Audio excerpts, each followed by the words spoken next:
Well, historically, there's always a conflict, a natural tension between operating margin and capital funding for health systems.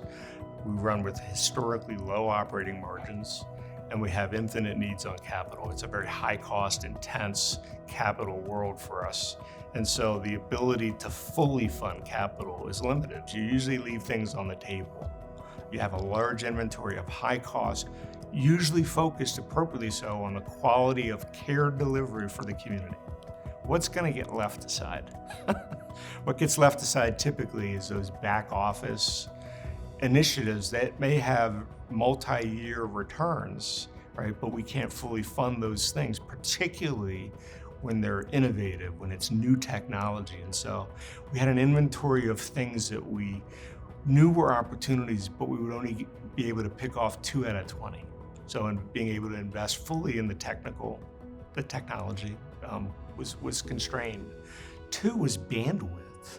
And that's not to be underestimated. The team is exceptionally lean. We talked about executing on productivity. And so I had a core team of leadership that was excellent, but you can only do so much in a day. Capta's got the best and brightest that have been there and done that for years in multiple industries. So they bring an expertise that is just not able for me to obtain on my own. Their business model is they are going to drive the pace of technology, staying best in class on technology. As a standalone entity, there's no way I have the expertise to be able to do that, let alone the capital. And so I've partnered now with expertise and this technology leverage that is putting me really best in class. What's really fascinating is you would think, okay, there's going to be an arrogance that comes in from the partner then with that. They're going to come in, they know it all, and they're going to say these 15 things you have to do. It's not how it works at all. It is very, very collaborative. They came in and consulted with our leadership team collaboratively to drive the initiatives to prioritize, so it fits really well culturally. Capta came in as a disruptor, offering they would supplement our leadership team, improve our technology, and also supplement our capital abilities to afford. That enabled us to go in an entirely different way than where we originally thought we would go. And so what's actually happened is the work on development has shifted to Capta, and at a much higher execution rate, much better.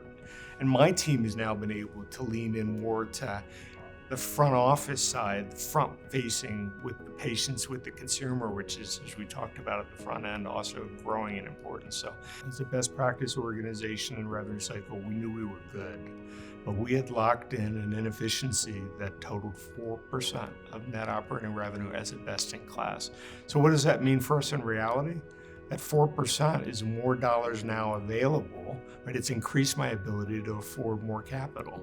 And so that 4% amount for us is a very material amount to the tune of $50 million a year, where I'm able to invest in the community versus other just locked in an inefficiency and whittled away at an expense side. So it's a material amount for a state like New Mexico for sure. So that $50 million translates to a material amount of providers that we're able to fund. And we are actively doing that. We're expanding the number of providers within the state of New Mexico that can meet the needs, because there are some serious shortages. And so it's clinics. It's also innovation in how we serve our Medicare Advantage members. So investing in an innovation, whereas before that was locked in. We might think of that capital constraint I talked about. Innovation also was lower on the priority because it was risky. Right, so I had to keep the lights on. I had to fund what I was doing today. Now I've been able to free up capital to invest in innovation, invest in things that really start to address the true needs, the social determinants of care for our Medicare Advantage population. So very material and very meaningful for the community.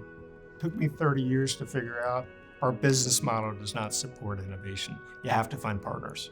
You have to find partners that can enable that, let them do it, partner in an economic A-line fashion, and they'll move you very fast. And so there's a risk appetite, and there's also a core business model. We get in our own way. We want to do everything ourselves. Each institution, locally grown from its history, does it itself, rather than on the partnership side, they're doing it globally. I'll bet on the global, on innovation. The business model is broken.